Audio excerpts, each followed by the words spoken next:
আমার তো বউ ভাগ্য খুবই ভালো। কালকে বিয়ে করলাম, আর আজকেই চাকরি পেয়ে গেলাম। তোমার জন্য শপিং করে নিয়ে আসছি, মিষ্টি নিয়ে আসছি, মিষ্টি খাও। কি বলতেছো, তোমার সত্যি সত্যি চাকরি হয়ে গেছে? অবশ্যই। কেন, তোমার কি মনে হয়? আমার তো মনে হয় তুমি আমার সাথে ফাইজলামি করতেছো। ফাইজলামি তো তুমি আমার সাথে করতেছো। বিয়ে হলো, কিন্তু এত দুর্ভাগ্য আমার বাসর হইলো না। সত্যি সত্যি যদি চাকরি হয়ে থাকে তাইলে আজকে সবকিছু হবে।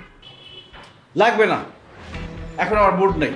বউ বিয়ে দুইটাই বাসি হয়ে গেছে, তারপরে সংসার করতে হবে। কবুল বলে তো ফেসে গেছি। যাই, ঘুম পাচ্ছে, ঘুমাই। দেখছো, ভাব নিয়ে গেল। তারপর মজা দেখাচ্ছিস।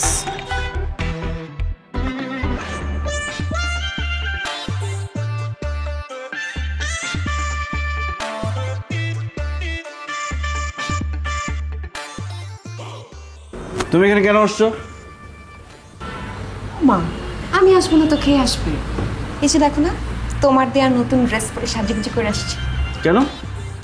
আজকে আমার বাসায় রাত করবো। বলছি না একবার, মুড নেই। দেখো, আর ফাজলামি করো না তো, ভালো লাগতেছে না। আমি যদি তোমাকে টাইট না দিতাম তুমি কি চাকরি নিতা? আমার জন্য সিরিয়াস হতা? ভালো হয়েছে, এখন তুমি সিরিয়াস হয়ে গেছো, আমিও সিরিয়াস। আমি এখন বউয়ের দায়িত্ব পালন করবো। তুমি এখান থেকে যাও তো, নইলে কিন্তু আমি আঙ্কেলকে ডাকবো। আঙ্কেল, আঙ্কেল আমাকে বাঁচান। খবরটা ছিলেছিলি করবো না।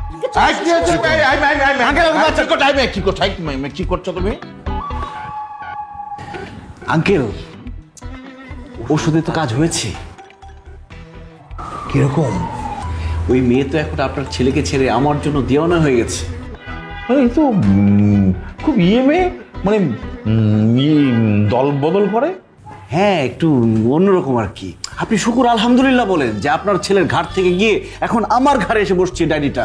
আপনি খুশি হন নাই? মানে আমি না, মানে এই তেরাবেলার মধ্যে পড়ে, মানে কোনটা খুশি হওয়া উচিত আর কোনটা খুশি হওয়া উচিত না, কোন বিষয় কিছুই আমি বুঝতে পারছিলাম না। এই মেয়ে যেহেতু আমার উপর দেওয়ানা হয়ে গেছে, আপনি এই মেয়েকে আর আমাকে কালকে বিয়ে করায় দেন। আপনার ছেলে তো মেয়ের হাত থেকে বেঁচে যাবে। এই মেয়েকে আমি ছাড়া আর কেউ সামলাতে পারবে না। বাহ, খুব ভালো বলেছো তো। আমি কালকেই তোমাদের বিয়ের ব্যবস্থা করছি। হ্যাঁ, কিন্তু আঙ্কেল, একটা সমস্যা আছে। আবার কি সমস্যা? সমস্যা হচ্ছে আমার বাবা তো কোনোভাবে এই বিয়েতে রাজি হবে না। চিন্তাই করো না, তোমার বাবার ব্যাপারটা আমার উপর ছেড়ে দাও। আমি তোমার বাবাকে ম্যানেজ করব, তুমি শুধু কবুল বলো ব্যাস। কি বলেন আঙ্কেল, আমি তো এক পায়ে খাড়া।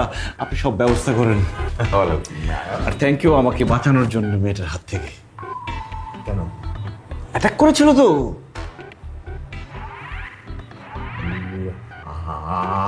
আমসহ? এটা অন্য অ্যাটাক, আপনি বুঝবেন না। ও আচ্ছা আচ্ছা, ঠিক আছে ঠিক আছে, তাহলে আমি আসি। হ্যাঁ, জি, গুড নাইট। এই দাঁড়ো দাঁড়ো দাঁড়ো, আমার না ঘুম হবে না। আমি একটু কোনো কিছু না বুঝতে পারি তাহলে আবার ঝামেলা হয়। হ্যাঁ, মানে অন্য অ্যাটাক মানে কি? লজ্জা করছে আমার বুঝ। ও, লজ্জার অ্যাটাক। দুষ্ট, ঠিক আছে, আচ্ছা ঠিক আছে, যাই আমি।